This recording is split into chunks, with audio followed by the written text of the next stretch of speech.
இந்த கட்டுமான முதலீடு, இந்த கேபிட்டல் இன்வெஸ்ட்மெண்ட் சொல்றது, அது பாத்தீங்கன்னா வெறும் 30,000 கோடி தான் இன்வெஸ்ட்மெண்ட் கொடுத்திருக்காங்க.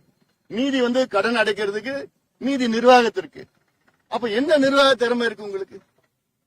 என்ன நிர்வாகம் செஞ்சிட்டு இருக்கீங்க? மேலும் மேலும் கடன் சுமையில தான் நீங்க தமிழ்நாட்டை தள்ளிட்டு இருக்கு.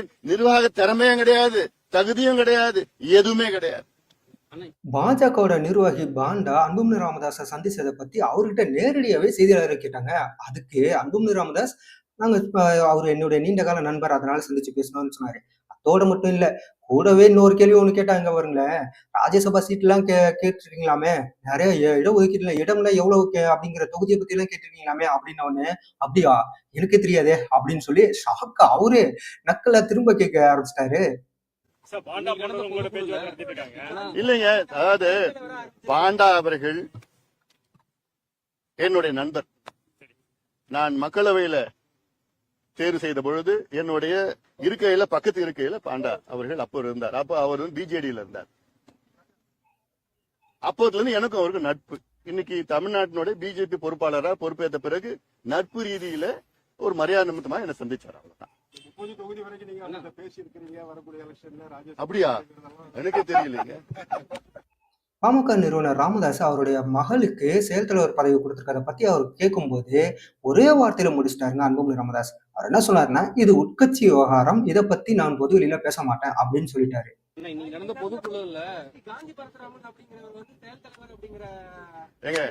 எங்க உட்கட்சி விவகாரம், அதை பத்தி எனக்கு கருத்து சொல்றதுக்கு இதுவும் கிடையாது. அதான் உங்க பதில். அதான் நீங்க என்ன கேள்வி கேட்டா அதான் பதில் சொல்ல போறேன். எங்க உட்கட்சி விவகாரத்துக்கு பதில் நான் சொல்ல மாட்டேன். கூட்டணி பத்தி அன்புமணி ராமதாஸ் கேள்வி கேட்கிறாங்க. அதாவது விஜய் எல்லாருமே வரணும் அப்படின்னு சொல்லி பாஜக கூப்பிடுறாங்க, அதிமுக கூப்பிடுறாங்க, எல்லாரும் கூப்பிடுறாங்க, உங்களுடைய நிலைப்பாடு என்ன அப்படின்னு சொல்லிட்டு கேட்கும்போது, யாரு வேணாலும் எங்க வேணாலும் அரசியலுக்கு வரலாம், அது அவங்களுடைய உரிமை, எல்லாரும் அரசியலுக்கு வர்றதுல தப்பு இல்லை அப்படிங்கிற மாதிரி சொல்லியிருக்காரு.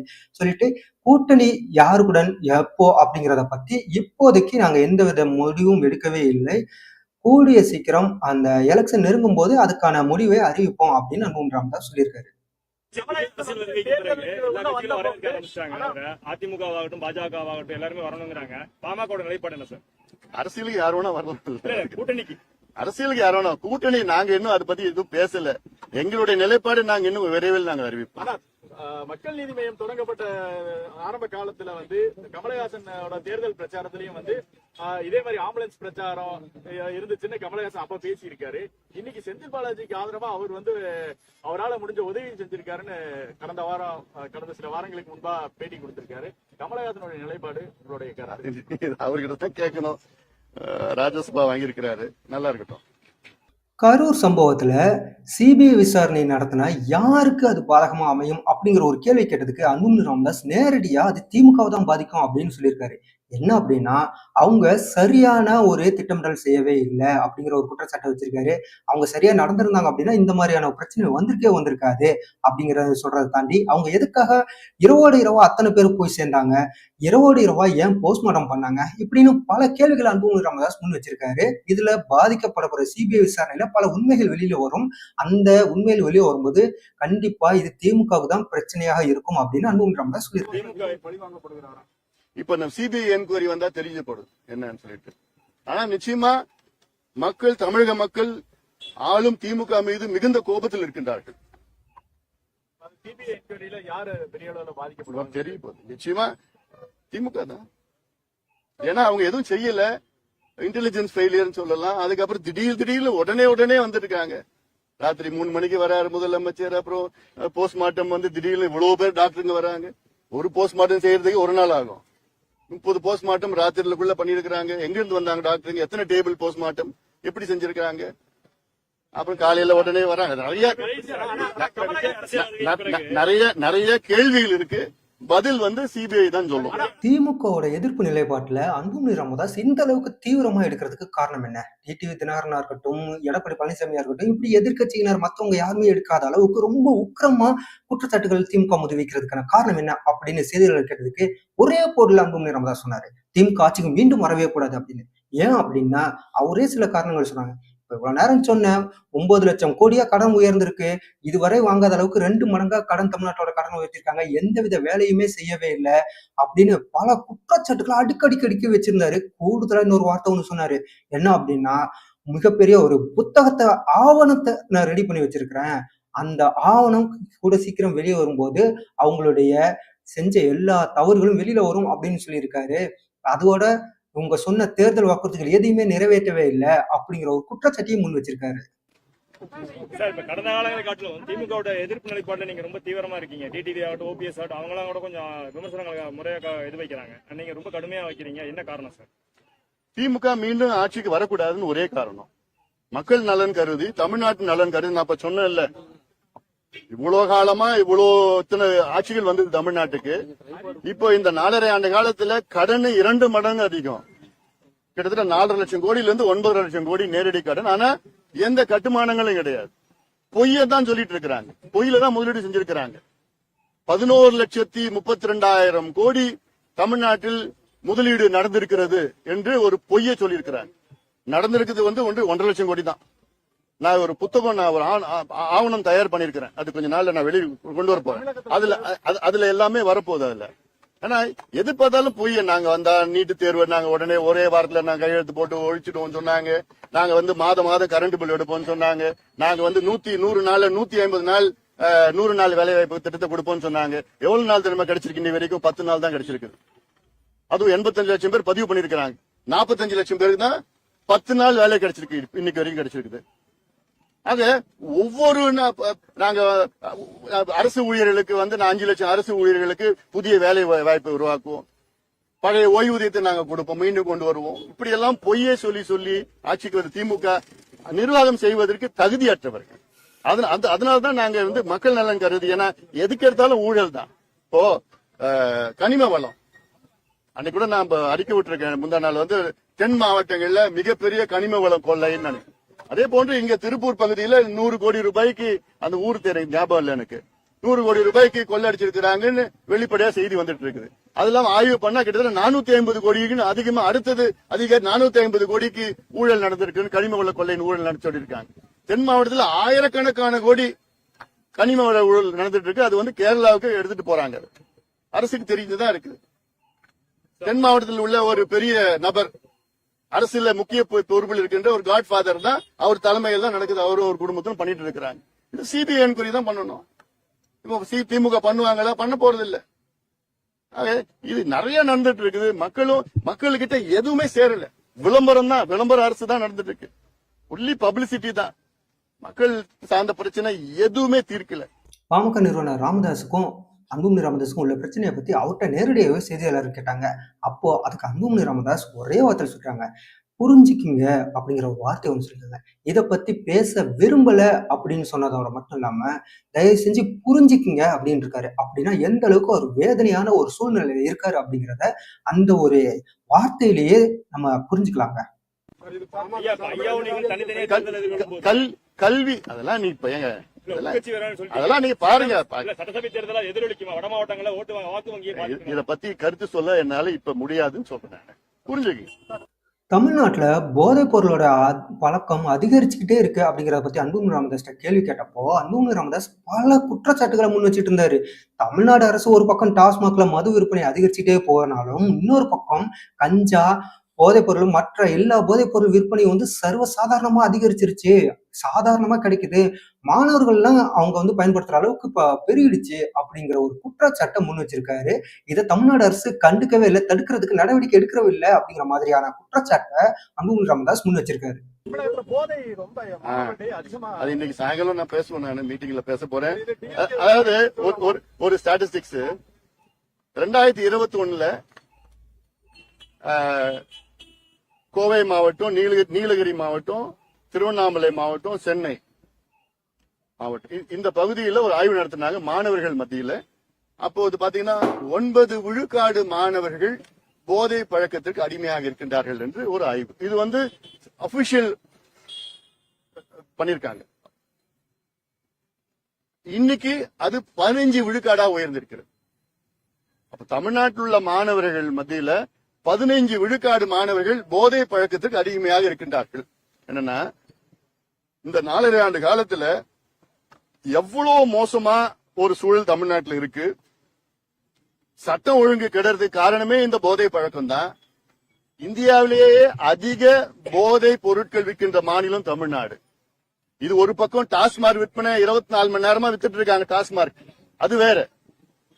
டாஸ்மார்க் கடை பாத்தீங்கன்னா கிட்டத்தட்ட ஒரு 5000 கடைகள்னா சந்து கடைகள் 25,000 கடைகள் இருக்கு தமிழ்நாட்டுல. எப்ப வேணா கிடைக்கும். பார்னா 12-1 மணி வரைக்கும் திறந்து வச்சிருக்காங்க. அது ஒரு பக்கம். ஆனா கஞ்சா, காக்கைன், அபின், ஹெரோயின், LSD, மித்தலாம்பிட் என்னென்ன போதை மாத்திரை போதை பழக்கம் இருக்குதோ அத்தனையும் தமிழ்நாட்டில் உள்ள நகரத்துல மட்டும் இல்ல, கிராமத்துல கிடைக்குது. சரளமா கிடைக்குது. காவல்துறை தெரியாம விற்க முடியாது. காவல்துறை யார் கீழே இருக்குது? முதலமைச்சர் ஸ்டாலின் அவர்கள் கீழே இருக்கு. அதனால இது மோசம். அதுனா முக்கியம். இன்னொரு காரணம் தான் சொல்றேன். திமுக ஏன் வரக்கூடாது? இந்த 4.5 ஆண்டு காலத்துல கிட்டத்தட்ட ஒரு தலைமுறையை அழிச்சிட்டாங்க. கலைஞர் அவர்கள் முதல் ஆட்சிக்கு வந்த நேரத்துல மூடி கிடந்த அந்த சாராய கடையை திறந்த பிறகு 3 தலைமுறை கலைஞர் அழிச்சிட்டார். மது கடுமையா.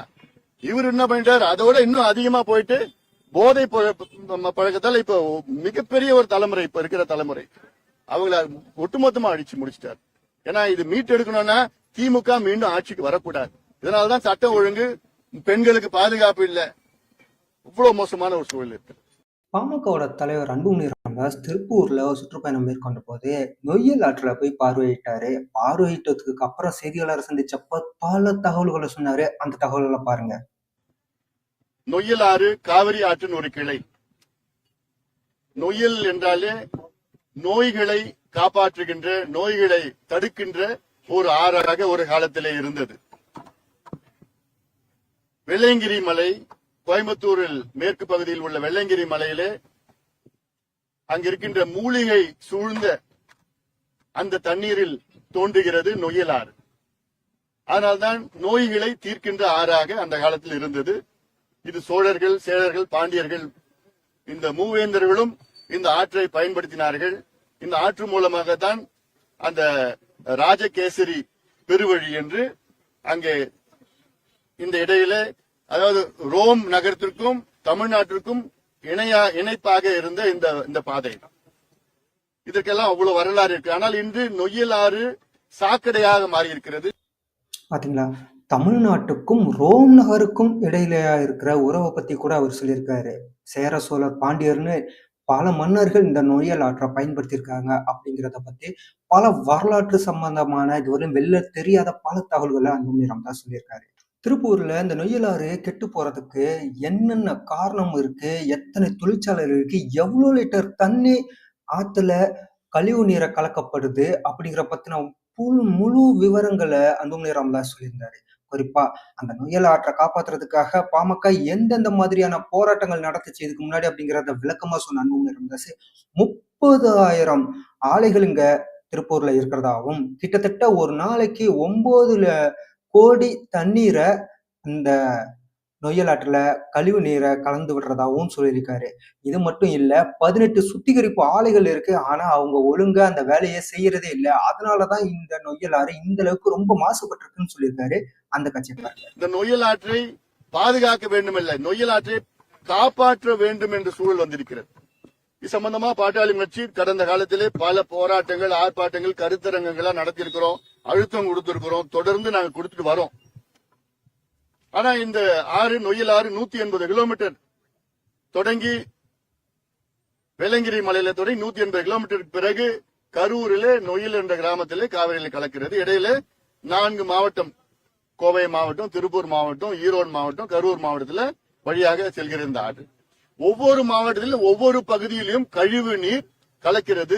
கோயம்புத்தூர்ல பாத்தீங்கன்னா இந்த செங்கல் சூளை கழிவு, ரசாயன கழிவு, தொழிற்சாலை அதிகமாக கழிவுகள், அது இல்லாமல் அந்த கோழி இறைச்சி அது கழிவு, மனித கழிவு. அதன் பிறகு திருப்பூர் வந்த உடனே சாயப்பட்டறை கழிவு கூடுதலாக, மனித கழிவு மட்டுமில்ல, திடக்கழிவு மட்டுமில்ல, சாயப்பட்டறை கழிவு. இந்த பகுதியில் கிட்டத்தட்ட 30,000 சாயப்பட்டறைகள் இருக்கிறது. அந்த கழிவுகள் சுத்திகரிக்கப்படாத கழிவுகள். ஒரு நாளைக்கு 9 கோடி லிட்டர் கழிவு நொய்யலில் கலக்கிறது. இது இல்லாமல் 18 சுத்திகரிக்கின்ற ஆலைகள் என்று பேருக்கு தான் வேலை செய்யுது. அதுல சுத்திகரிப்பு எதுவும் நடக்கல. அந்த கழிவு நேரடியாக அப்படியே இதுல மறுபடியும் நொய்யல்ல கலக்கிறது. இதுக்கு இன்னும் கீழே வந்தேன்னா ஒரத்துப்பாளையம் சொல்லிட்டு ஒரு தடுப்பணை இருக்கு. அந்த ஒரத்துப்பாளையம் தடுப்பணையில அங்க போய் இந்த கழிவு எல்லாம் போய் தேங்கி நிக்குது. அந்த ஒரத்துப்பாளையம் கீழே இருக்கிற விவசாயிகள் அந்த அணையை திறக்கக்கூடாதுன்னு பல போராட்டம் நடத்தியிருக்கின்றார்கள். இந்த அளவுக்கு மோசமாக நொய்யல் ஆறு இருக்கிறது. இந்த நொய்யல் ஆறு தண்ணி தான் இந்த கழிவெல்லாம் இங்க வந்து சேர்ந்து இது காவிரியில கலந்து காவிரி மூலமாக வீராண ஏரியில வந்து வீராண ஏரி மூலமாக சென்னை மக்களுக்கு இந்த தண்ணி தான் குடிச்சிட்டு வராங்க. ஆக இது ஏதோ இந்த பகுதி பிரச்சனை மட்டும் இல்ல, சென்னையில 1 கோடி மக்கள் இருக்கின்றார்கள், அவங்களுக்கும் இந்த பிரச்சனை தான் இருக்கு. அதாவது என்னைக்கு திமுக ஆட்சிக்கு வந்ததோ 67 இருந்து ஒவ்வொரு ஆறாக செத்து கொண்டிருக்கிறது.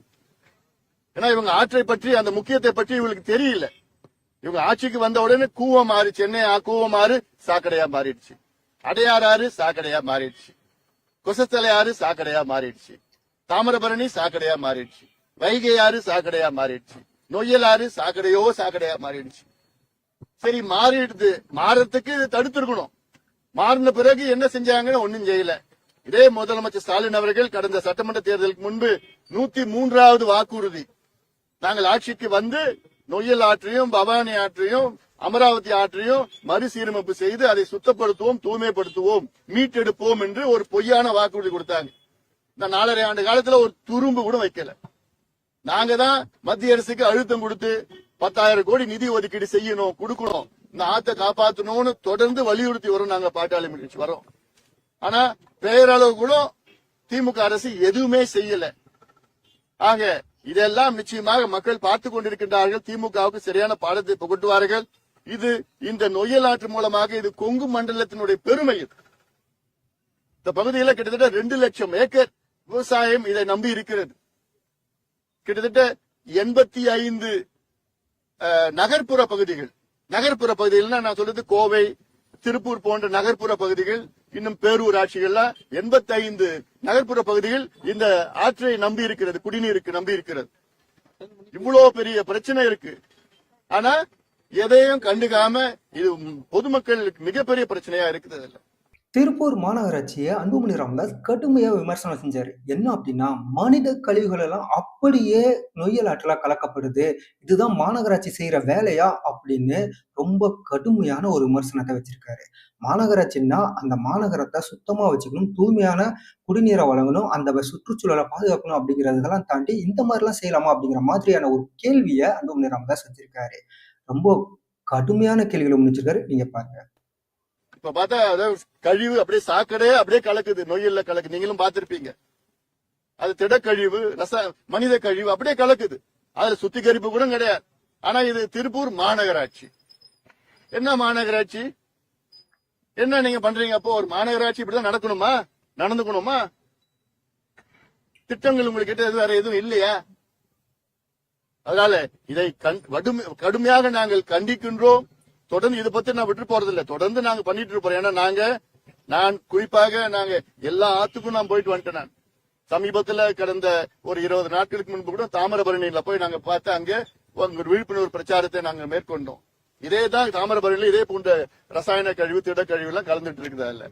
அதனால இது நிச்சயமாக மக்களிடம் எடுத்து செல்ல வேண்டும் என்ற நோக்கத்திலே தான் பாட்டாளி கட்சி என்னுடைய நடைப்பயணத்தில் இது ஒரு நிகழ்ச்சியாக நாங்கள் வைத்து இன்னைக்கு அழுத்தம் கொடுத்துட்டு வரோம். தொடர்ந்து நாங்கள் கொடுப்போம்.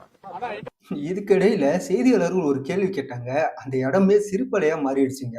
அன்புமணி ராமதாஸை பார்த்து பாமக நிறுவனர் ராமதாஸோட தலைமையில கிருஷ்ணகிரியில ஒரு பொதுக்குழு கூட்டம் நடந்துட்டு இருக்கு, அதை பத்தி என்ன நினைக்கிறீங்க அப்படின்னு கேட்கும்போது அவரு எங்க நடக்குதுன்னு கூட தெரியல அப்படின்னு சொல்லிட்டு கலாச்சி எடுத்துறாரு.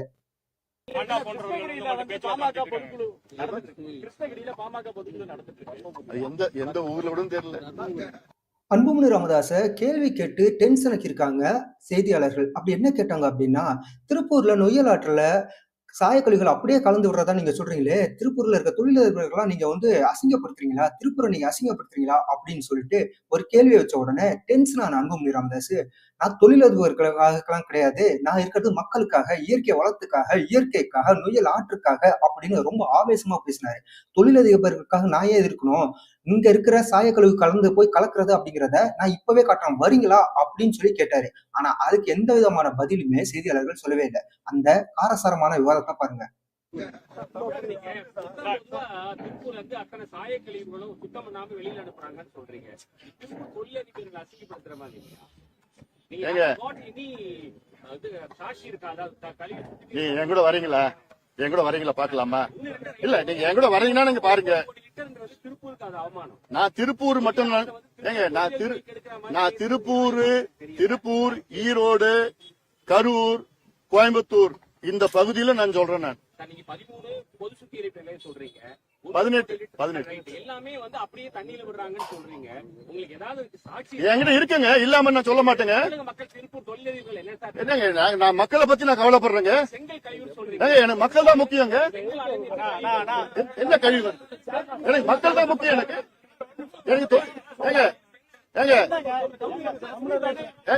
எனக்கு தொழிலதிபர்கள் முக்கியம் கிடையாது. எனக்கு மக்கள் தான் முக்கியம். எனக்கு இயற்கை வளம் தான் முக்கியம். எனக்கு ஆறுதான் முக்கியம். தொழிலதிபர்களுக்காக நாங்க இருக்கிறோம். நாங்க சாமானிய மக்களுக்காக இருக்கிறோம். பருவமழை தொடங்கி இருக்குது, முன்னெச்சரிக்கை நடவடிக்கைகள் அரசு சரியா செய்யவே இல்லை அப்படிங்கிற ஒரு குற்றச்சாட்டு அன்புமணி ராமதாஸ் முன் வச்சிருக்காரு. அதுலயும் சென்னை மக்களுக்கு ஒரு அட்வைஸா கண்டிப்பா ஒரு படகு வாங்கி வச்சுக்கோங்க அப்படின்னு சொல்லிட்டு சிரிச்சுக்கிட்டே சொல்லியிருக்காருங்க. இத எப்படி எடுக்கிறதுன்னு தெரியல. இத ஒரு அவமானமா எடுக்கிறதா இல்ல அட்வைஸா எடுக்கிறதா இல்ல எப்படி எடுக்கிறது அப்படின்னு சொல்லி தெரியல. கிட்டத்தட்ட கனமழை ரொம்ப பெஞ்சுது அப்படின்னா தாழ்வான பகுதியில தண்ணி நிற்கும், மக்களுக்கு படகு மூலம் தான் கொண்டு போய் வெளியில வர வேண்டிய ஒரு சூழ்நிலை ஏற்படும் அப்படிங்கறதான் இப்படி அவர் சொல்லியிருக்காரு. சரி, டெல்டா மாவட்டங்கள்ல நெல் கொள்முதலாவது செஞ்சாங்களா அப்படின்னா அங்கேயும் செய்யல அப்படிங்கிற ஒரு குற்றச்சாட்டு வச்சிருக்காரு. கிட்டத்தட்ட 2 லட்சம் ஹெக்டேர் விளைநிலங்கள் பயிர்கள் பாதிக்கப்பட்டிருக்கிறதா ஒரு குற்றச்சாட்டை முன் வச்சிருக்காரு. 4.5 ஆண்டு காலமா 5032 கோடி ரூபாய் வந்து வெள்ள தடுப்பு பணிகளுக்கு இது வரைக்கும் ஒதுக்கியிருக்காங்க. ஆனா இப்பயும் வந்து வடகிழக்கு பருவமழை வந்து எல்லா வீடும் குடியிருப்பு பகுதிகளும் தண்ணீர் போயிட்டு இருக்குது. ஒரே ப்ராப்ளமா இருக்கு. இதை எப்படி பாக்குறீங்க? அதாவது இது வந்து தமிழ்நாடு ஒரு அரசு என்பது பருவம் அதுக்கு முன்பாக நடவடிக்கைகள் நடவடிக்கையில் ஈடுபட்டிருக்க வேண்டும். தடுப்பு நடவடிக்கைகள், முன்னெச்சரிக்கை நடவடிக்கைகள். தமிழக அரசு, திமுக அரசு ஒரு நடவடிக்கையும் செய்யல. இது இங்க மட்டும் திருப்பூர் பகுதியில் மட்டும் இல்ல, சென்னை பகுதியிலும் கடலூர் பகுதியிலும், குறிப்பாக டெல்டா பகுதியில. இப்ப டெல்டால நீ பாத்தீங்கன்னா இன்னைக்கு பயிர்லாம் வந்து நீர்ல மூழ்கிடுச்சு. சம்பா பயிர் பாத்தீங்கன்னா 2 லட்சம் ஏக்கர் பயிர் வந்து நீர்ல மூழ்கிடுச்சு. அது மட்டும் இல்ல, இவங்க சரியான காலத்துல அறுவடை செய்ய, அதாவது கொள்முதல் செய்யல. அறுவடை செஞ்சுட்டு இருக்காங்க விவசாயிகள். கொள்முதல் செய்யாத காரணத்தால வந்து நெல் பயிரெல்லாம் வந்து முளைய ஆரம்பிச்சிடுச்சு. அது முடிஞ்சு போச்சு, அவ்வளவுதான். அதாவது ஒரு உதாரணம் நான் சொல்றேன். 6 லட்சம் ஏக்கர்ல வந்து குறுவை சாகுபடி செய்தார் விவசாயிகள்.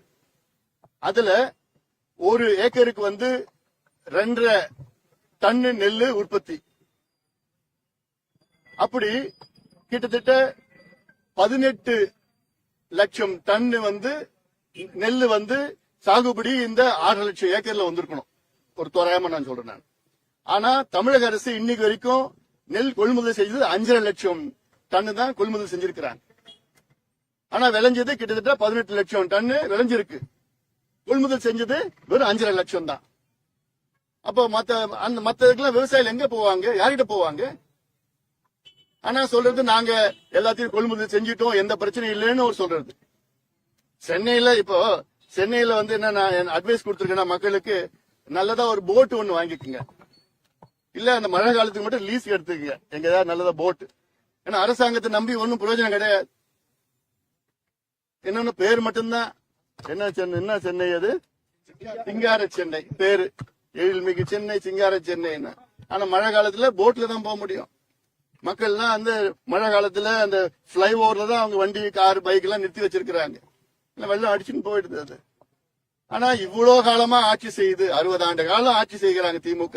என்ன அடிப்படை வசதிகள், என்ன கட்டுமானங்கள்? டெல்டா பகுதியில இவங்க 60 வருஷமா ஆண்டுட்டு இருக்கிறாங்க மாறி மாறி.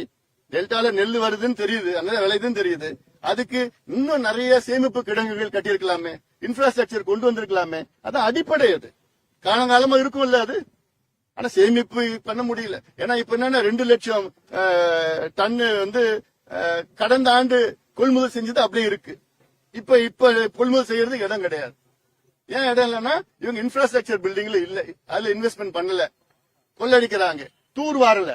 அதனாலதான் இப்போ அங்க 2 லட்சம் ஏக்கர் நெல் வந்து நீர்ல முழுகிடுச்சு. என்ன தூர் வரல, கணக்கு மட்டும் 5000 கோடி நாங்க அந்த சேதத்துக்கு நாங்க சும்மா சொல்லி பேச்சுதான். அதை என்ன எங்க பண்ணிருக்காங்க எது பண்ணிருக்கான்னு தெரியாது.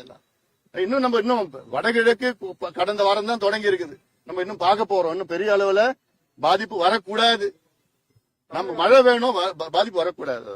தமிழ்நாட்டோட நிதி நிலைமை பத்தி அன்புமணி ராமதாஸ் சொல்லும்போது ஷாக்கிங்கா இருந்துச்சுங்க. அதிமுக ஆட்சி முடிஞ்சதுக்கு அப்புறம் தமிழ்நாட்டோட கடன் எவ்வளவு இருந்துச்சுன்னா 4,30,000 கோடியா இருந்துச்சு. திமுக ஆட்சிக்கு வந்ததுக்கு அப்புறம் இப்போ 9,70,000 கோடியா நேரடி கடன் மட்டும் இருக்கு அப்படின்னு குற்றம் சாட்டியிருக்காரு. அதாவது நேரடி கடன் மட்டுமே 9,70,000 கோடி. அப்ப மறைமுக கடன் எவ்வளவு இருக்கு அப்படின்னு சொல்லி கேட்டோம்னா, பொதுத்துறை நிறுவனங்கள் அப்புறம் மற்ற இபி இது போன்ற மற்ற நிறுவனங்கள் எல்லாத்தையும் சேர்த்தா அது மட்டுமே தனியா ஒரு 5 லட்சம் கோடியா. இதெல்லாம் சேர்த்து 15 லட்சம் கோடிக்கு தமிழ்நாடு அரசு கடன் வாங்கி வச்சிருக்கிறதா ஒரு அதிர்ச்சிகரமான தகவலை அன்புமணி ராமதாஸ் சொல்லியிருக்காரு. பாண்டா போன்றவர்கள்ட்ட உங்களோட பேச்சுவார்த்தை நடத்திட்டு இருக்காங்க. இப்போ 9 லட்சம் கோடியை தாண்டி போயிருக்கு. இது எப்படி பாக்குறீங்க? அதாவது இவங்க ஆட்சிக்கு வருவதற்கு முன்பு 2021 தமிழ்நாட்டினுடைய நேரடி கடன் 4,30,000 கோடி நேரடி கடன். இன்னைக்கு வந்து 9,70,000 கோடி கடன். ஆக இந்த 4.5 ஆண்டு காலத்துல, அதாவது சுதந்திரத்திலிருந்து நம்ம ஒட்டுமொத்தம் இவ்வளவு காலமாக 72 ஆண்டு காலம் தமிழ்நாட்டினுடைய அரசுடைய நேரடி கடன் கிட்டத்தட்ட 4.5 லட்சம் கோடி. ஆனா இந்த 4.5 ஆண்டு காலத்துல தமிழ்நாட்டின் நேரடி கடன் 9.5 லட்சம் கோடி தோராயமா. இது நேரடி கடன். இது இல்லாம பொதுத்துறை, போக்குவரத்து துறை, மின்சாரத்துறை அதெல்லாம் வாங்கின கடன் அது ஒரு 5 லட்சம் கோடி இருக்கு. கிட்டத்தட்ட 15 லட்சம் கோடி கடன்ல இருக்கு. இவங்க தமிழக அரசில் வந்து ஆண்டுதோறும் வட்டி மட்டும் 70,000 கோடி வட்டி மட்டும் கட்டிட்டு இருக்கிறாங்க. அந்த வட்டி எப்படி கட்டுறாங்க தெரியுமா? கடனை வாங்கி தான் கட்டுறாங்க. எப்படி பாருங்க, வட்டி கட்டுறதுக்கு கடனை வாங்கி வட்டி கட்டுறது. ஆக இந்த ஆண்டு மட்டும் 1,34,000 கோடி கடனை வாங்கியிருக்கிறாங்க. அதுல இந்த கட்டுமான முதலீடு, இந்த கேபிட்டல் இன்வெஸ்ட்மெண்ட் சொல்றது, அது வந்து பாத்தீங்கன்னா வெறும் 30,000 கோடி தான் இன்வெஸ்ட்மெண்ட் கொடுத்திருக்காங்க. மீதி வந்து கடன் அடைக்கிறதுக்கு, மீதி நிர்வாகத்திற்கு. அப்ப என்ன நிர்வாக திறமை இருக்கு உங்களுக்கு? என்ன நிர்வாகம் செஞ்சிட்டு இருக்கீங்க? மேலும் மேலும் கடன் சுமையில தான் நீங்க தமிழ்நாட்டை தள்ளிட்டு இருக்கு. நிர்வாக திறமையும் கிடையாது, தகுதியும் கிடையாது, எதுவுமே கிடையாது. பாஜகவோட நிர்வாகி பாண்டா அன்புமணி ராமதாஸை சந்திச்சதை பத்தி அவர்கிட்ட நேரடியாவே செய்தியாளர் கேட்டாங்க. அதுக்கு அன்புமணி ராமதாஸ், நாங்க அவர் என்னுடைய நீண்ட கால நண்பர், அதனால சந்திச்சு பேசணும்னு சொன்னாரு. அதோட மட்டும் இல்ல, கூடவே இன்னொரு கேள்வி ஒண்ணு கேட்டாங்க பாருங்களேன். ராஜ்யசபா சீட் எல்லாம் கேட்டிருக்கீங்களாமே, நிறைய இடஒதுக்கீடுல இடம்லாம் எவ்வளவு அப்படிங்கிற தொகுதியை பத்தி எல்லாம் கேட்டிருக்கீங்களாமே அப்படின்னு ஒண்ணு. அப்படியா, எனக்கு தெரியாதே அப்படின்னு சொல்லி ஷாக்கா அவரு நக்கல திரும்ப கேட்க ஆரம்பிச்சிட்டாரு. பாண்டா போன்றவங்க உங்களோட பேச்சுவார்த்தை நடத்திட்டு இருக்காங்க. இல்லைங்க, அதாவது பாண்டா அவர்கள் என்னுடைய நண்பர். நான் மக்களவையில தேர்வு செய்த பொழுது என்னுடைய இருக்கையில, பக்கத்து இருக்கையில பாண்டா அவர்கள் அப்போ இருந்தார். அப்போ அவர் வந்து பிஜேடியில இருந்தார். அப்போதுல இருந்து எனக்கும் அவருக்கு நட்பு. இன்னைக்கு தமிழ்நாட்டினுடைய பிஜேபி பொறுப்பாளரா பொறுப்பேற்ற பிறகு நட்பு ரீதியில ஒரு மரியாதை நிமித்தமா என்ன சந்திச்சார். அவ்வளவுதான். 30 தொகுதி வரைக்கும் நீங்க பேசி இருக்கீங்க. வரக்கூடிய எலெக்ஷன்ல ராஜ்யசபா அப்படியா? எனக்கு தெரியலைங்க. பாமக நிறுவனர் ராமதாஸ் அவருடைய மகளுக்கு செயல் தலைவர் பதவி கொடுத்திருக்கிறத பத்தி அவர் கேட்கும்போது ஒரே வார்த்தையில முடிச்சிட்டாருங்க அன்புமணி ராமதாஸ். அவர் என்ன சொன்னாருன்னா, இது உட்கட்சி விவகாரம், இதை பத்தி நான் பொது வெளியில பேச மாட்டேன் அப்படின்னு சொல்லிட்டாரு. இன்னைக்கு நடந்த பொதுக்குழுல காஞ்சி பரசுராமன் அப்படிங்கிறவர் வந்து செயல் தலைவர் அப்படிங்கிற எங்க உட்கட்சி விவகாரம், அதை பத்தி எனக்கு கருத்து சொல்றதுக்கு இதுவும் கிடையாது. இன்னைக்கு பொது அதான் நான் உங்க பதில், அதான் நீங்க என்ன கேள்வி கேட்டா அதான் பதில் சொல்ல போறேன். எங்க உட்கட்சி விவகாரத்துக்கு பதில் நான் சொல்ல மாட்டேன். கூட்டணி பத்தி அன்புமணி ராமதாஸ் கேள்வி கேட்கிறாங்க. அதாவது விஜய் எல்லாருமே வரணும் அப்படின்னு சொல்லி பாஜக கூப்பிடுறாங்க, அதிமுக கூப்பிடுறாங்க, எல்லாரும் கூப்பிடுறாங்க, உங்களுடைய நிலைப்பாடு என்ன அப்படின்னு சொல்லிட்டு கேட்கும்போது, யாரு வேணாலும் எங்க வேணாலும் அரசியலுக்கு வரலாம், அது அவங்களுடைய உரிமை, எல்லாரும் அரசியலுக்கு வர்றதுல தப்பு இல்லை அப்படிங்கிற மாதிரி சொல்லியிருக்காரு. சொல்லிட்டு கூட்டணி யாருக்குடன் எப்போ அப்படிங்கிறத பத்தி இப்போதைக்கு நாங்க எந்த வித முடிவும் எடுக்கவே இல்லை, கூடிய சீக்கிரம் அந்த எலெக்ஷன் நெருங்கும் போது அதுக்கான முடிவை அறிவிப்போம் அப்படின்னு அன்புமணி ராமதாஸ் சொல்லியிருக்காரு. அதிமுக ஆகட்டும், பாஜக ஆகட்டும், எல்லாருமே வரணுங்கிறாங்க. பாமக நிலைப்பாடு என்ன சார்? அரசியலுக்கு யார் வேணா வரலாம். கூட்டணிக்கு அரசியலுக்கு யார் வேணா, கூட்டணி நாங்க இன்னும் அதை பத்தி எதுவும் பேசல. எங்களுடைய நிலைப்பாடு நாங்க இன்னும் விரைவில் நாங்க அறிவிப்போம்.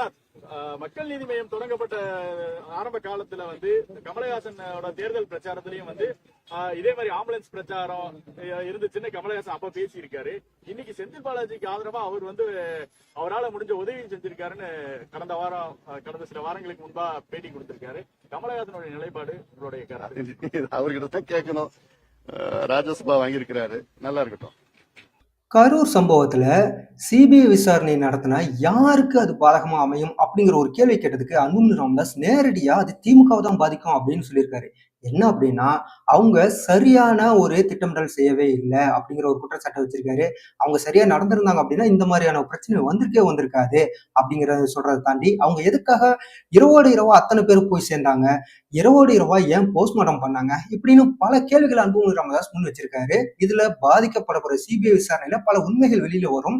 அந்த உண்மைகள் வெளியே வரும்போது கண்டிப்பா இது திமுகவுக்கு தான் பிரச்சனையாக இருக்கும் அப்படின்னு அன்புமணி ராமதாஸ் சொல்லியிருக்காரு. இப்ப நம்ம சிபிஐ என்கொயரி வந்தா தெரிஞ்சப்படும் என்னன்னு சொல்லிட்டு. ஆனா நிச்சயமா மக்கள், தமிழக மக்கள் ஆளும் திமுக மீது மிகுந்த கோபத்தில் இருக்கின்றார்கள். சிபிஐ என்கொயரியில யாரு பெரிய அளவுல பாதிக்கப்படுவாங்க தெரியும் போது நிச்சயமா திமுக தான். ஏன்னா அவங்க எதுவும் செய்யல, இன்டெலிஜென்ஸ் ஃபெயிலியர்னு சொல்லலாம். அதுக்கப்புறம் திடீர்னு உடனே வந்துருக்காங்க. ராத்திரி 3 மணிக்கு வராரு முதலமைச்சர். அப்புறம் போஸ்ட்மார்ட்டம் வந்து திடீர்னு இவ்வளவு பேர் டாக்டருங்க வராங்க. ஒரு போஸ்ட்மார்ட்டம் செய்யறதுக்கு 1 நாள் ஆகும். 30 போஸ்ட்மார்ட்டம் ராத்திரிக்குள்ள பண்ணிருக்காங்க. எங்க இருந்து வந்தாங்க டாக்டருங்க? எத்தனை டேபிள் போஸ்ட்மார்ட்டம் எப்படி செஞ்சிருக்காங்க? அப்புறம் காலையில உடனே வராங்க. நிறைய கேள்விகள் இருக்கு. பதில் வந்து சிபிஐ தான் சொல்லும். திமுகவோட எதிர்ப்பு நிலைப்பாட்டுல அன்புமணி ராமதாஸ் இந்த அளவுக்கு தீவிரமா எடுக்கிறதுக்கு காரணம் என்ன? டிடிவி தினகரனா இருக்கட்டும், எடப்பாடி பழனிசாமியா இருக்கட்டும், இப்படி எதிர்கட்சியினர் மத்தவங்க யாருமே எடுக்காத அளவுக்கு ரொம்ப உக்கிரமா குற்றச்சாட்டுகள் திமுக முது வைக்கிறதுக்கான காரணம் என்ன அப்படின்னு செய்தியாளர் கேட்டதுக்கு ஒரே பொருள் அன்புமணி ராமதாஸ் சொன்னாரு, திமுக ஆட்சிக்கு மீண்டும் வரவே கூடாது அப்படின்னு. ஏன் அப்படின்னா அவரே சில காரணங்கள் சொன்னாங்க. இவ்வளவு நேரம் சொன்ன 9 லட்சம் கோடியா கடன் உயர்ந்திருக்கு.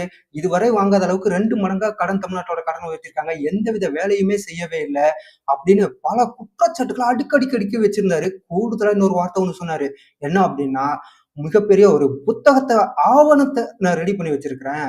அந்த ஆவணம் கூட சீக்கிரம் வெளியே வரும்போது அவங்களுடைய செஞ்ச எல்லா தவறுகளும் வெளியில வரும் அப்படின்னு சொல்லியிருக்காரு. அதோட உங்க சொன்ன தேர்தல் வாக்குறுதிகள் எதையுமே நிறைவேற்றவே இல்லை அப்படிங்கிற ஒரு குற்றச்சாட்டையும் முன் வச்சிருக்காரு. சார், இப்ப கடந்த காலங்களை காட்டிலும் திமுகவோட எதிர்ப்பு நிலைப்பாடுல நீங்க ரொம்ப தீவிரமா இருக்கீங்க. டிடிவி ஆகட்டும், ஓபிஎஸ் ஆகட்டும், அவங்களாம் கூட கொஞ்சம் விமர்சனங்களை முறையாக இது வைக்கிறாங்க. நீங்க ரொம்ப கடுமையா வைக்கிறீங்க. என்ன காரணம் சார்? திமுக மீண்டும் ஆட்சிக்கு வரக்கூடாதுன்னு ஒரே காரணம். மக்கள் நலன் கருதி, தமிழ்நாட்டு நலன் கருதி. நான் இப்ப சொன்னேன்ல, இவ்வளவு காலமா இத்தனை ஆட்சிகள் வந்தது தமிழ்நாட்டுக்கு. இப்போ இந்த 4.5 ஆண்டு காலத்துல கடன் 2 மடங்கு அதிகம். கிட்டத்தட்ட 4.5 லட்சம் கோடியில இருந்து 9.5 லட்சம் கோடி நேரடி கடன். ஆனா எந்த கட்டுமானங்களும் கிடையாது. பொய்ய தான் சொல்லிட்டு இருக்கிறாங்க. பொய்யில தான் முதலீடு செஞ்சிருக்கிறாங்க. 11,32,000 கோடி தமிழ்நாட்டில் முதலீடு நடந்திருக்கிறது என்று ஒரு பொய்ய சொல்லியிருக்கிறாங்க. நடந்திருக்கிறது வந்து 1.5 லட்சம் கோடி தான். நான் ஒரு புத்தகம், நான் ஒரு ஆவணம் தயார் பண்ணிருக்கிறேன். அது கொஞ்ச நாள்ல நான் வெளியே கொண்டு வர போறேன். அதுல எல்லாமே வரப்போகுது. அதுல ஏன்னா எது பார்த்தாலும் பொய்ய. நாங்க வந்தா நீட்டு தேர்வு நாங்க உடனே ஒரே வாரத்துல நாங்க கையெழுத்து போட்டு ஒழிச்சிடுவோம் சொன்னாங்க. நாங்க வந்து மாதம் கரண்ட் பில் எடுப்போம்னு சொன்னாங்க. நாங்க வந்து 100 நாள் 150 நாள் 100 நாள் வேலை வாய்ப்பு திட்டத்தை கொடுப்போம்னு சொன்னாங்க. எவ்வளவு நாள் திரும்ப கிடைச்சிருக்கு? இன்னி வரைக்கும் 10 நாள் தான் கிடைச்சிருக்கு. அதுவும் 85 லட்சம் பேர் பதிவு பண்ணிருக்காங்க. 45 லட்சம் பேருக்கு தான் 10 நாள் வேலை கிடைச்சிருக்கு. இன்னைக்கு வரைக்கும் கிடைச்சிருக்குது. ஆக ஒவ்வொரு நாங்க அரசு ஊழியர்களுக்கு வந்து 5 லட்சம் அரசு ஊழியர்களுக்கு புதிய வேலை வாய்ப்பை உருவாக்குவோம். பழைய ஓய்வூதியத்தை நாங்க கொடுப்போம், மீண்டும் கொண்டு வருவோம். இப்படி எல்லாம் பொய்யே சொல்லி ஆட்சிக்கு வந்து திமுக நிர்வாகம் செய்வதற்கு தகுதியற்றவர்கள். அதனாலதான் நாங்க வந்து மக்கள் நலன் கருதி. ஏன்னா எதுக்கு எடுத்தாலும் ஊழல் தான். இப்போ கனிம வளம் அன்னைக்கு கூட நான் அறிக்கை விட்டுருக்கேன். முந்தா நாள் வந்து தென் மாவட்டங்கள்ல மிகப்பெரிய கனிம வளம் கொள்ளைன்னு நினைக்கிறேன். அதே போன்று இங்க திருப்பூர் பகுதியில 100 கோடி ரூபாய்க்கு, அந்த ஊர் தெரியும் ஞாபகம் இல்ல எனக்கு, 100 கோடி ரூபாய்க்கு கொள்ளடிச்சிருக்கிறாங்கன்னு வெளிப்படையா செய்தி வந்துட்டு இருக்குது. அதெல்லாம் ஆய்வு பண்ணா கிட்டத்தட்ட 450 கோடிக்கு அதிகமா, அடுத்தது அதிக 450 கோடிக்கு ஊழல் நடந்திருக்கு. கனிம வள கொள்ளையின் ஊழல் நடத்தி சொல்லியிருக்காங்க. தென் மாவட்டத்தில் ஆயிரக்கணக்கான கோடி கனிம வள ஊழல் நடந்துட்டு இருக்கு. அது வந்து கேரளாவுக்கு எடுத்துட்டு போறாங்க. அரசுக்கு தெரிஞ்சுதான் இருக்குது. தென் மாவட்டத்தில் உள்ள ஒரு பெரிய நபர், அரசியல முக்கிய பொறுப்பில் இருக்கின்ற ஒரு காட்ஃபாதர் தான், அவர் தலைமையில் தான் நடக்குது. அவரும் ஒரு குடும்பத்திலும் பண்ணிட்டு இருக்கிறாங்க. இது சிபிஐ என்கொயரி தான் பண்ணணும். இப்போ திமுக பண்ணுவாங்களா? பண்ண போறது இல்ல. ஆக இது நிறைய நடந்துட்டு இருக்குது. மக்கள்கிட்ட எதுவுமே சேரல. விளம்பரம் தான், விளம்பர அரசு தான் நடந்துட்டு இருக்கு. ஒன்லி பப்ளிசிட்டி தான். மக்கள் சார்ந்த பிரச்சனை எதுவுமே தீர்க்கல. பாமக நிறுவனர் ராமதாஸுக்கும் அன்புமணி ராமதாஸுக்கும் உள்ள பிரச்சனையை பத்தி அவர்கிட்ட நேரடியாகவே செய்தியாளர் கேட்டாங்க. அப்போ அதுக்கு அன்புமணி ராமதாஸ் ஒரே வார்த்தையில் சொல்றாங்க, புரிஞ்சுக்குங்க அப்படிங்கிற ஒரு வார்த்தை ஒன்று சொல்லிருக்காங்க. இதை பத்தி பேச விரும்பல அப்படின்னு சொன்னதோட மட்டும் இல்லாம தயவு செஞ்சு புரிஞ்சுக்குங்க அப்படின்னு இருக்காரு. அப்படின்னா எந்த அளவுக்கு ஒரு வேதனையான ஒரு சூழ்நிலையில இருக்காரு அப்படிங்கிறத அந்த ஒரு வார்த்தையிலேயே நம்ம புரிஞ்சுக்கலாங்க. ஐயா, இப்ப ஐயாவும் நீங்க தனித்தனியா தேர்தல் எதிர்கொள்ளும் கல்வி அதெல்லாம் நீ இப்ப ஏங்க உட்கட்சி வேறான்னு சொல்லிட்டு அதெல்லாம் நீங்க பாருங்க. இல்ல, சட்டசபை தேர்தலா எதிரொலிக்குமா? வட மாவட்டங்கள வாக்கு வங்கியை பாதிக்குமா? இத பத்தி கருத்து சொல்ல என்னால இப்ப முடியாதுன்னு சொல்றேன். புரிஞ்சுக்க. தமிழ்நாட்டுல போதைப் பொருளோட பழக்கம் அதிகரிச்சுக்கிட்டே இருக்கு அப்படிங்கிறத பத்தி அன்புமணி ராமதாஸ் கேள்வி கேட்டப்போ அன்புமணி ராமதாஸ் பல குற்றச்சாட்டுகளை முன் வச்சுட்டு இருந்தாரு. தமிழ்நாடு அரசு ஒரு பக்கம் டாஸ்மாக்ல மது விற்பனை அதிகரிச்சுட்டே போனாலும் இன்னொரு பக்கம் கஞ்சா, போதைப் பொருள், மற்ற எல்லா போதைப் பொருள் விற்பனையும் சர்வசாதாரணமா அதிகரிச்சிருச்சு, சாதாரணமா கிடைக்குது, மாணவர்கள்லாம் அவங்க பயன்படுத்துற அளவுக்கு இப்ப பெருகிடுச்சு அப்படிங்கிற ஒரு குற்றச்சாட்டை முன் வச்சிருக்காரு. இதை தமிழ்நாடு அரசு கண்டுக்கவே இல்லை, தடுக்கிறதுக்கு நடவடிக்கை எடுக்கவே இல்லை அப்படிங்கிற மாதிரியான குற்றச்சாட்டை அன்புமணி ராமதாஸ் முன் வச்சிருக்காரு. தமிழகத்துல போதை ரொம்ப அதிகமா அது இன்னைக்கு சாயங்காலம் நான் பேசுவேன். நான் மீட்டிங்ல பேச போறேன். அதாவது ஒரு ஸ்டாட்டிஸ்டிக்ஸ் 2021 கோவை மாவட்டம், நீலகிரி மாவட்டம், திருவண்ணாமலை மாவட்டம், சென்னை மாவட்டம், இந்த பகுதியில் ஒரு ஆய்வு நடத்தினாங்க மாணவர்கள் மத்தியில. அப்போது பாத்தீங்கன்னா 9 விழுக்காடு மாணவர்கள் போதை பழக்கத்திற்கு அடிமையாக இருக்கின்றார்கள் என்று ஒரு ஆய்வு. இது அபிஷியல் பண்ணிருக்காங்க. இன்னைக்கு அது 15 விழுக்காடா உயர்ந்திருக்கிறது. அப்ப தமிழ்நாட்டில் உள்ள மாணவர்கள் மத்தியில 15 விழுக்காடு மாணவர்கள் போதை பழக்கத்திற்கு அடிமையாக இருக்கின்றார்கள். என்னன்னா இந்த 4.5 ஆண்டு காலத்துல எவ்வளவு மோசமா ஒரு சூழல் தமிழ்நாட்டில் இருக்கு. சட்டம் ஒழுங்கு கெடுறதுக்கு காரணமே இந்த போதை பழக்கம் தான். இந்தியாவிலேயே அதிக போதை பொருட்கள் விற்கின்ற மாநிலம் தமிழ்நாடு. இது ஒரு பக்கம். டாஸ்மாக் விற்பனை 24 மணி நேரமா வித்துட்டு இருக்காங்க. டாஸ்மாக் அது வேற. டாஸ்மாக் கடை பாத்தீங்கன்னா கிட்டத்தட்ட ஒரு 5000 கடைகள்னா சந்து கடைகள் 25,000 கடைகள் இருக்கு தமிழ்நாட்டுல. எப்ப வேணா கிடைக்கும். பார்னா 12-1 மணி வரைக்கும் திறந்து வச்சிருக்காங்க. அது ஒரு பக்கம்.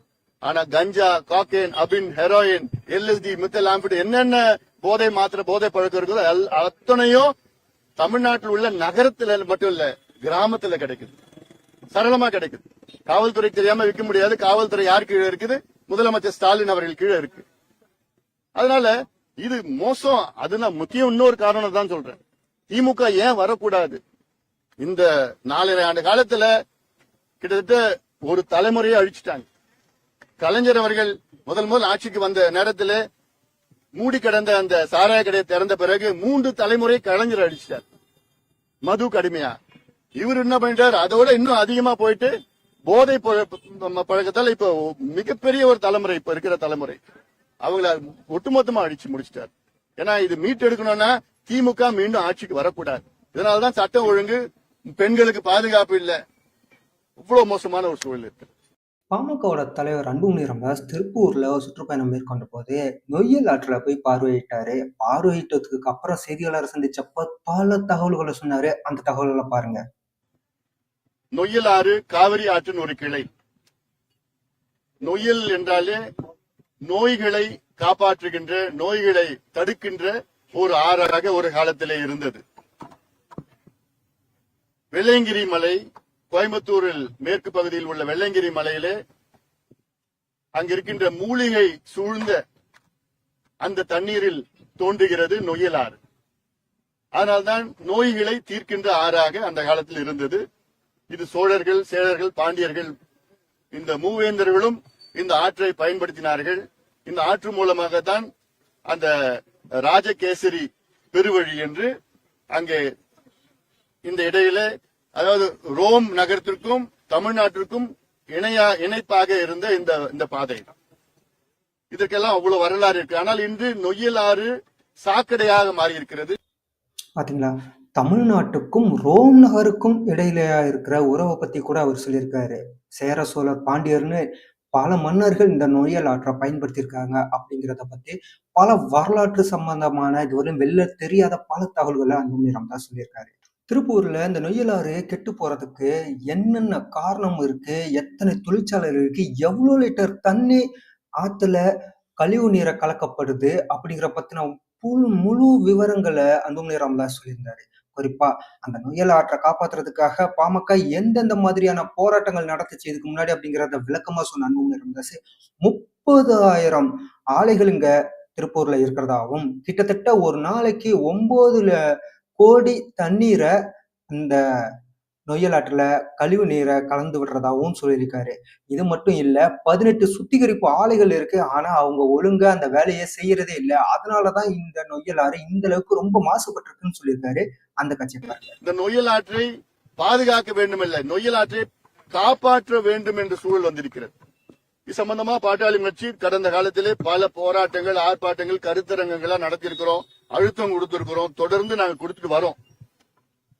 ஆனா இந்த ஆறு, நொய்யல் ஆறு 180 கிலோமீட்டர் தொடங்கி வேளங்கிரி மலையில தொடங்கி 180 கிலோமீட்டருக்கு பிறகு கரூரிலே நொய்யல் என்ற கிராமத்திலே காவிரியில கலக்கிறது. இடையில 4 மாவட்டம், கோவை மாவட்டம், திருப்பூர் மாவட்டம், ஈரோடு மாவட்டம், கரூர் மாவட்டத்துல வழியாக செல்கிற இந்த ஆறு ஒவ்வொரு மாவட்டத்திலும் ஒவ்வொரு பகுதியிலும் கழிவு நீர் கலக்கிறது. கோயம்புத்தூர்ல பாத்தீங்கன்னா இந்த செங்கல் சூளை கழிவு, ரசாயன கழிவு, தொழிற்சாலை அதிகமாக கழிவுகள், அது இல்லாமல் அந்த கோழி இறைச்சி அது கழிவு, மனித கழிவு. அதன் பிறகு திருப்பூர் வந்த உடனே சாயப்பட்டறை கழிவு கூடுதலாக, மனித கழிவு மட்டுமில்ல, திடக்கழிவு மட்டுமில்ல, சாயப்பட்டறை கழிவு. இந்த பகுதியில் கிட்டத்தட்ட 30,000 சாயப்பட்டறைகள் இருக்கிறது. அந்த கழிவுகள் சுத்திகரிக்கப்படாத கழிவுகள். ஒரு நாளைக்கு 9 கோடி லிட்டர் கழிவு நொய்யலில் கலக்கிறது. இது இல்லாமல் 18 சுத்திகரிக்கின்ற ஆலைகள் என்று பேருக்கு தான் வேலை செய்யுது. அதுல சுத்திகரிப்பு எதுவும் நடக்கல. அந்த கழிவு நேரடியாக அப்படியே இதுல மறுபடியும் நொய்யல்ல கலக்கிறது. இதுக்கு தென்னோக்கி கீழே வந்தேன்னா ஒரத்துப்பாளையம் சொல்லிட்டு ஒரு தடுப்பணை இருக்கு. அந்த ஒரத்துப்பாளையம் தடுப்பணையில அங்க போய் இந்த கழிவு எல்லாம் போய் தேங்கி நிக்குது. அந்த ஒரத்துப்பாளையம் கீழே இருக்கிற விவசாயிகள் அந்த அணையை திறக்க கூடாதுன்னு பல போராட்டம் நடத்தியிருக்கின்றார்கள். இந்த அளவுக்கு மோசமாக நொய்யல் ஆறு இருக்கிறது. இந்த நொய்யல் ஆறு தண்ணி தான் இந்த கழிவெல்லாம் இங்க வந்து சேர்ந்து இது காவிரியில கலந்து காவிரி மூலமாக வீராண ஏரியில வந்து வீராண ஏரி மூலமாக சென்னை மக்களுக்கு இந்த தண்ணி தான் குடிச்சிட்டு வராங்க. ஆக இது ஏதோ இந்த பகுதி பிரச்சனை மட்டும் இல்ல, சென்னையில 1 கோடி மக்கள் இருக்கின்றார்கள், அவங்களுக்கும் இந்த பிரச்சனை தான் இருக்கு. அதாவது என்னைக்கு திமுக ஆட்சிக்கு வந்ததோ 67 இருந்து ஒவ்வொரு ஆறாக செத்து கொண்டிருக்கிறது. ஏன்னா இவங்க ஆற்றை பற்றி அந்த முக்கியத்தை பற்றி இவங்களுக்கு தெரியல. இவங்க ஆட்சிக்கு வந்த உடனே கூவமாறு, சென்னை கூவமாறு சாக்கடையா மாறிடுச்சு, அடையாறு ஆறு சாக்கடையா மாறிடுச்சு, கொசத்தலை ஆறு சாக்கடையா மாறிடுச்சு, தாமிரபரணி சாக்கடையா மாறிடுச்சு, வைகை ஆறு சாக்கடையா மாறிடுச்சு, நொய்யல் ஆறு சாக்கடையா மாறிடுச்சு. சரி, மாறிடுது, மாறத்துக்கு தடுத்திருக்கணும். மாறின பிறகு என்ன செஞ்சாங்கன்னு ஒன்னும் செய்யல. இதே முதலமைச்சர் ஸ்டாலின் அவர்கள் கடந்த சட்டமன்ற தேர்தலுக்கு முன்பு 103வது வாக்குறுதி, நாங்கள் ஆட்சிக்கு வந்து நொய்யல் ஆற்றையும் பவானி ஆற்றையும் அமராவதி ஆற்றையும் மறுசீரமைப்பு செய்து அதை சுத்தப்படுத்துவோம், தூய்மைப்படுத்துவோம், மீட்டெடுப்போம் என்று ஒரு பொய்யான வாக்குறுதி கொடுத்தாங்க. இந்த 4.5 ஆண்டு காலத்துல ஒரு துரும்பு கூட வைக்கல. நாங்க தான் மத்திய அரசுக்கு அழுத்தம் கொடுத்து 10,000 கோடி நிதி ஒதுக்கீடு செய்யணும், கொடுக்கணும், இந்த ஆத்தை காப்பாற்றணும்னு தொடர்ந்து வலியுறுத்தி வரும். நாங்க பாட்டாளி கட்சி வரோம். ஆனா பெயரளவு கூட திமுக அரசு எதுவுமே செய்யல. ஆக இதெல்லாம் நிச்சயமாக மக்கள் பார்த்துக் கொண்டிருக்கின்றார்கள். திமுகவுக்கு சரியான பாடத்தை புகட்டுவார்கள். இது இந்த நொய்யல் ஆற்று மூலமாக இது கொங்கு மண்டலத்தினுடைய பெருமை. இந்த பகுதியில் கிட்டத்தட்ட 2 லட்சம் ஏக்கர் விவசாயம் இதை நம்பி இருக்கிறது. கிட்டத்தட்ட 85 நகர்ப்புற பகுதிகள், நகர்ப்புற பகுதிகள் நான் சொல்றது கோவை, திருப்பூர் போன்ற நகர்ப்புற பகுதிகள், இன்னும் பேரூராட்சிகள்ல 85 நகர்ப்புற பகுதிகள் இந்த ஆற்றை நம்பி இருக்கிறது, குடிநீருக்கு நம்பி இருக்கிறது. இவ்வளவு பெரிய பிரச்சனை இருக்கு. ஆனா எதையும் கண்டுக்காம இது பொதுமக்களுக்கு மிகப்பெரிய பிரச்சனையா இருக்குது. திருப்பூர் மாநகராட்சியை அன்புமணி ராமதாஸ் கடுமையா விமர்சனம் செஞ்சாரு. என்ன அப்படின்னா, மனித கழிவுகள் எல்லாம் அப்படியே நொய்யல் ஆற்றலா கலக்கப்படுது. இதுதான் மாநகராட்சி செய்யற வேலையா அப்படின்னு ரொம்ப கடுமையான ஒரு விமர்சனத்தை வச்சிருக்காரு. மாநகராட்சின்னா அந்த மாநகரத்தை சுத்தமா வச்சுக்கணும், தூய்மையான குடிநீரை வழங்கணும், அந்த சுற்றுச்சூழலை பாதுகாக்கணும் அப்படிங்கிறதெல்லாம் தாண்டி இந்த மாதிரிலாம் செய்யலாமா அப்படிங்கிற மாதிரியான ஒரு கேள்வியை அன்புமணி ராமதாஸ் வச்சிருக்காரு. ரொம்ப கடுமையான கேள்விகளை முன்னிச்சிருக்காரு. நீங்க பாருங்க. இப்ப பார்த்தா அதாவது கழிவு அப்படியே சாக்கடை அப்படியே கலக்குது, நொய்யல்ல கலக்கு. நீங்களும் பார்த்திருப்பீங்க. அது திடக்கழிவு, மனித கழிவு அப்படியே கலக்குது. அதுல சுத்திகரிப்பு கூட கிடையாது. ஆனா இது திருப்பூர் மாநகராட்சி. என்ன மாநகராட்சி? என்ன நீங்க பண்றீங்க? அப்போ ஒரு மாநகராட்சி இப்படிதான் நடக்கணுமா, நடந்துக்கணுமா? திட்டங்கள் உங்களுக்கு வேற எதுவும் இல்லையா? அதனால இதை கடுமையாக நாங்கள் கண்டிக்கின்றோம். தொடர்ந்து இதை பத்தி நான் விட்டு போறதில்லை, தொடர்ந்து நாங்க பண்ணிட்டு இருப்போம். ஏன்னா நான் குறிப்பாக எல்லா ஆத்துக்கும் நான் போயிட்டு வந்துட்டேன். நான் சமீபத்துல கடந்த ஒரு 20 நாட்களுக்கு முன்பு கூட தாமிரபரணியில போய் நாங்க பார்த்து அங்க ஒரு விழிப்புணர்வு பிரச்சாரத்தை நாங்க மேற்கொண்டோம். இதேதான் தாமிரபரணியில இதே போன்ற ரசாயன கழிவு, திடக்கழிவு எல்லாம் கலந்துட்டு இருக்குதா இல்ல. அதனால இது நிச்சயமாக மக்களிடம் எடுத்து செல்ல வேண்டும் என்ற நோக்கத்திலே தான் பாட்டாளி கட்சி என்னுடைய நடைப்பயணத்தில் இது ஒரு நிகழ்ச்சியாக நாங்கள் வைத்து இன்னைக்கு அழுத்தம் கொடுத்துட்டு வரோம். தொடர்ந்து நாங்கள் கொடுப்போம். இதுக்கிடையில செய்தியாளர்கள் ஒரு கேள்வி கேட்டாங்க. அந்த இடமே சிரிப்பலையா மாறிடுச்சுங்க. அன்புமணி ராமதாஸை பார்த்து பாமக நிறுவனர் ராமதாஸோட தலைமையில கிருஷ்ணகிரியில ஒரு பொதுக்குழு கூட்டம் நடந்துட்டு இருக்கு, அதை பத்தி என்ன நினைக்கிறீங்க அப்படின்னு கேட்கும்போது அவரு எங்க நடக்குதுன்னு கூட தெரியல அப்படின்னு சொல்லிட்டு கலாச்சி எடுத்துறாரு.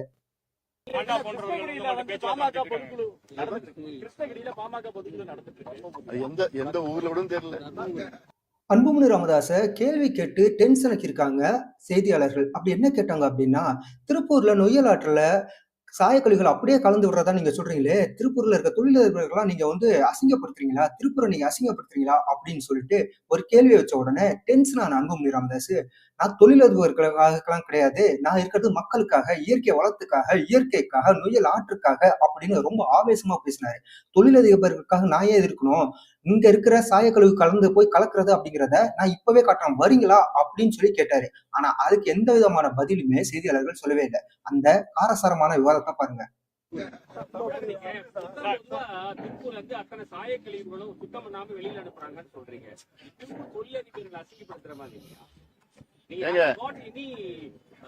சாட்சி இருக்கா? நீ என் கூட வரீங்களா? என் கூட வரீங்களா பாக்கலாமா? இல்ல நீங்க என் கூட வரீங்கன்னா நீங்க பாருங்க. நான் திருப்பூர் மட்டும் நான் திருப்பூர், ஈரோடு, கரூர், கோயம்புத்தூர் இந்த பகுதியில நான் சொல்றேன். நான் 18 எல்லாமே அப்படியே தண்ணியில விடுறாங்கன்னு சொல்றீங்க. உங்களுக்கு ஏதாவது சாட்சி என்கிட்ட இருக்குங்க, இல்லாம நான் சொல்ல மாட்டேங்க. மக்கள் திருப்பூர் தொழிலதிபர்கள் என்னங்க, நான் மக்களை பத்தி நான் கவலைப்படுறேங்க. செங்கல் கழிவு சொல்றீங்க. எனக்கு மக்கள் தான் முக்கியங்க. என்ன கழிவு? எனக்கு மக்கள் தான் முக்கியம்.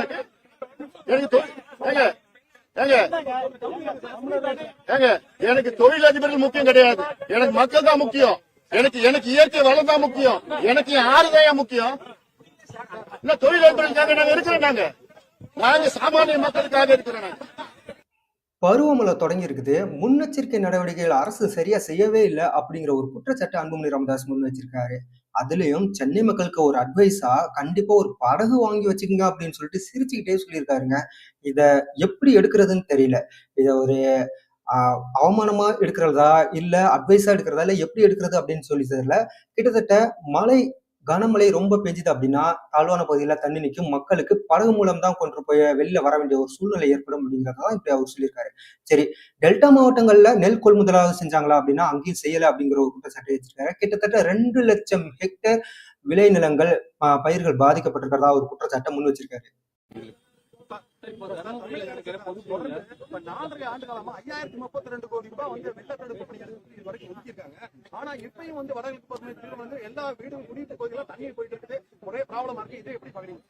அதாவது இது தமிழ்நாடு ஒரு அரசு என்பது பருவம் அதுக்கு முன்பாக நடவடிக்கைகள் நடவடிக்கையில் ஈடுபட்டு இருக்க வேண்டும். தடுப்பு நடவடிக்கைகள், முன்னெச்சரிக்கை நடவடிக்கைகள். தமிழக அரசு, திமுக அரசு ஒரு நடவடிக்கையும் செய்யல.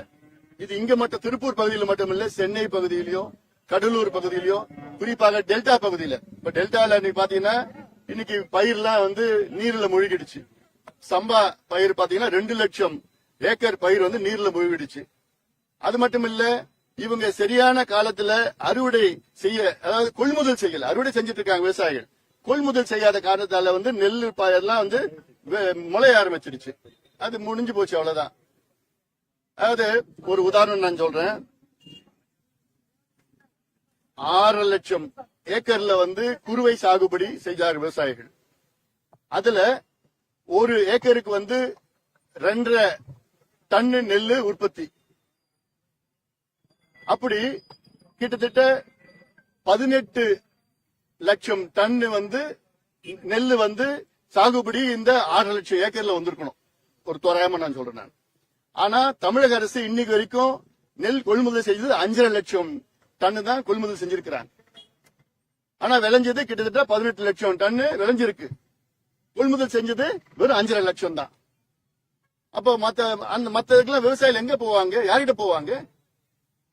ஆனா சொல்றது நாங்க எல்லாத்தையும் கொள்முதல் செஞ்சிட்டோம், எந்த பிரச்சனையும் இல்லைன்னு ஒரு சொல்றது. சென்னையில வந்து என்ன நான் அட்வைஸ் கொடுத்திருக்கேன் மக்களுக்கு, நல்லதா ஒரு போட் ஒண்ணு வாங்கிக்கோங்க. இல்ல அந்த மழை காலத்துக்கு மட்டும் லீஸ் எடுத்துக்கங்க, எங்க ஏதாவது நல்லதா போட். ஏன்னா அரசாங்கத்தை நம்பி ஒன்னும் பிரயோஜனம் கிடையாது. என்னன்னு பேர் மட்டும்தான். என்ன சென்னை அது? சிங்கார சென்னை பேரு, எழில்மிகு சென்னை, சிங்கார சென்னைன்னு. ஆனா மழை காலத்துல போட்ல தான் போக முடியும். மக்கள்லாம் அந்த மழை காலத்துல அந்த பிளை ஓவர்ல தான் அவங்க வண்டி, கார், பைக் எல்லாம் நிறுத்தி வச்சிருக்கிறாங்க. வெள்ளம் அடிச்சுன்னு போயிடுது அது. ஆனா இவ்வளவு காலமா ஆட்சி செய்யுது, 60 ஆண்டு காலம் ஆட்சி செய்கிறாங்க திமுக. என்ன அடிப்படை வசதிகள், என்ன கட்டுமானங்கள்? டெல்டா பகுதியில இவங்க 60 வருஷமா ஆண்டுட்டு இருக்கிறாங்க மாறி மாறி. டெல்டால நெல் வருதுன்னு தெரியுது, அங்க விளையுதுன்னு தெரியுது. அதுக்கு இன்னும் நிறைய சேமிப்பு கிடங்குகள் கட்டியிருக்கலாமே, இன்ஃப்ராஸ்ட்ரக்சர் கொண்டு வந்திருக்கலாமே. அதான் அடிப்படை. அது காலங்காலமா இருக்கும்ல அது. ஆனா சேமிப்பு பண்ண முடியல. ஏன்னா இப்ப என்னன்னா 2 லட்சம் டன் வந்து கடந்த ஆண்டு கொள்முதல் செஞ்சது அப்படியே இருக்கு. இப்ப கொள்முதல் செய்யறதுக்கு இடம் கிடையாது. ஏன் இடம் இல்லைன்னா இவங்க இன்ஃப்ராஸ்ட்ரக்சர் பில்டிங்ல இல்ல, அதுல இன்வெஸ்ட்மெண்ட் பண்ணல, கொள்ளடிக்கிறாங்க, தூர் வாரல. அதனாலதான் இப்போ அங்க 2 லட்சம் ஏக்கர் நெல் வந்து நீர்ல முழுகிடுச்சு. ஏன்னா தூர் வரல. கணக்கு மட்டும் 5000 கோடி நாங்க அந்த சேதத்துக்கு நாங்க சும்மா சொல்லி பேச்சுதான். அதை என்ன எங்க பண்ணிருக்காங்க, எது பண்ணிருக்கான்னு தெரியாது. இன்னும் வடகிழக்கு கடந்த வாரம் தான் தொடங்கி இருக்குது. நம்ம இன்னும் பார்க்க போறோம். இன்னும் பெரிய அளவுல பாதிப்பு வரக்கூடாது. நம்ம மழை வேணும், பாதிப்பு வரக்கூடாது. தமிழ்நாட்டோட நிதி நிலைமையை பத்தி அன்புமணி ராமதாஸ் சொல்லும் போது ஷாக்கிங்கா இருந்துச்சுங்க. அதிமுக ஆட்சி முடிஞ்சதுக்கு அப்புறம் தமிழ்நாட்டோட கடன் எவ்வளவு இருந்துச்சுன்னா 4,30,000 கோடியா இருந்துச்சு. திமுக ஆட்சிக்கு வந்ததுக்கு அப்புறம் இப்போ 9,70,000 கோடியா நேரடி கடன் மட்டும் இருக்கு அப்படின்னு குற்றம் சாட்டியிருக்காரு. அதாவது நேரடி கடன் மட்டுமே 9,70,000 கோடி. அப்ப மறைமுக கடன் எவ்வளவு இருக்கு அப்படின்னு சொல்லி கேட்டோம்னா, பொதுத்துறை நிறுவனங்கள் அப்புறம் மற்ற இபி இது போன்ற மற்ற நிறுவனங்கள் எல்லாத்தையும் சேர்த்தா அது மட்டுமே தனியா ஒரு 5 லட்சம் கோடியா. இதெல்லாம் சேர்த்தா 15 லட்சம் கோடிக்கு தமிழ்நாடு அரசு கடன் வாங்கி வச்சிருக்கிறதா ஒரு அதிர்ச்சிகரமான தகவலை அன்புமணி ராமதாஸ் சொல்லியிருக்காரு. 9 லட்சம் கோடியை தாண்டி போயிருக்கு. இது எப்படி பாக்குறீங்க? அதாவது இவங்க ஆட்சிக்கு வருவதற்கு முன்பு 2021 தமிழ்நாட்டினுடைய நேரடி கடன் 4,30,000 கோடி நேரடி கடன். இன்னைக்கு வந்து 9,70,000 கோடி கடன். ஆக இந்த 4.5 ஆண்டு காலத்துல, அதாவது சுதந்திரத்திலிருந்து நம்ம ஒட்டுமொத்தம் இவ்வளவு காலமாக 72 ஆண்டு காலம் தமிழ்நாட்டினுடைய அரசுடைய நேரடி கடன் கிட்டத்தட்ட 4.5 லட்சம் கோடி. ஆனா இந்த 4.5 ஆண்டு காலத்துல தமிழ்நாட்டின் நேரடி கடன் 9.5 லட்சம் கோடி தோராயமா. இது நேரடி கடன். இது இல்லாம பொதுத்துறை, போக்குவரத்து துறை, மின்சாரத்துறை அதெல்லாம் வாங்கின கடன் அது ஒரு 5 லட்சம் கோடி இருக்கு. கிட்டத்தட்ட 15 லட்சம் கோடி கடன்ல இருக்கு. இவங்க தமிழக அரசில் வந்து ஆண்டுதோறும் வட்டி மட்டும் 70,000 கோடி வட்டி மட்டும் கட்டிட்டு இருக்கிறாங்க. அந்த வட்டி எப்படி கட்டுறாங்க தெரியுமா? கடனை வாங்கி தான் கட்டுறாங்க. எப்படி பாருங்க, வட்டி கட்டுறதுக்கு கடனை வாங்கி வட்டி கட்டுறது. ஆக இந்த ஆண்டு மட்டும் 1,34,000 கோடி கடனை வாங்கியிருக்கிறாங்க. அதுல இந்த கட்டுமான முதலீடு, இந்த கேபிட்டல் இன்வெஸ்ட்மெண்ட் சொல்றது, அது வந்து பாத்தீங்கன்னா வெறும் 30,000 கோடி தான் இன்வெஸ்ட்மெண்ட் கொடுத்திருக்கிறாங்க. மீதி வந்து கடன் அடைக்கிறதுக்கு, மீதி நிர்வாகத்திற்கு. அப்ப என்ன நிர்வாக திறமை இருக்கு உங்களுக்கு? என்ன நிர்வாகம் செஞ்சுட்டு இருக்கீங்க? மேலும் மேலும் கடன் சுமையில தான் நீங்க தமிழ்நாட்டை தள்ளிட்டு இருக்கு. நிர்வாக திறமையும் கிடையாது, தகுதியும் கிடையாது, எதுவுமே கிடையாது. பாஜகவோட நிர்வாகி பாண்டா அன்புமணி ராமதாஸை சந்திச்சதை பத்தி அவர்கிட்ட நேரடியாவே செய்தியாளர்கள் கேட்டாங்க. அதுக்கு அன்புமணி ராமதாஸ் நாங்க அவர் என்னுடைய நீண்ட கால நண்பர், அதனால சந்திச்சு பேசணும்னு சொன்னாரு. அதோட மட்டும் இல்ல, கூடவே இன்னொரு கேள்வி ஒண்ணு கேட்டாங்க.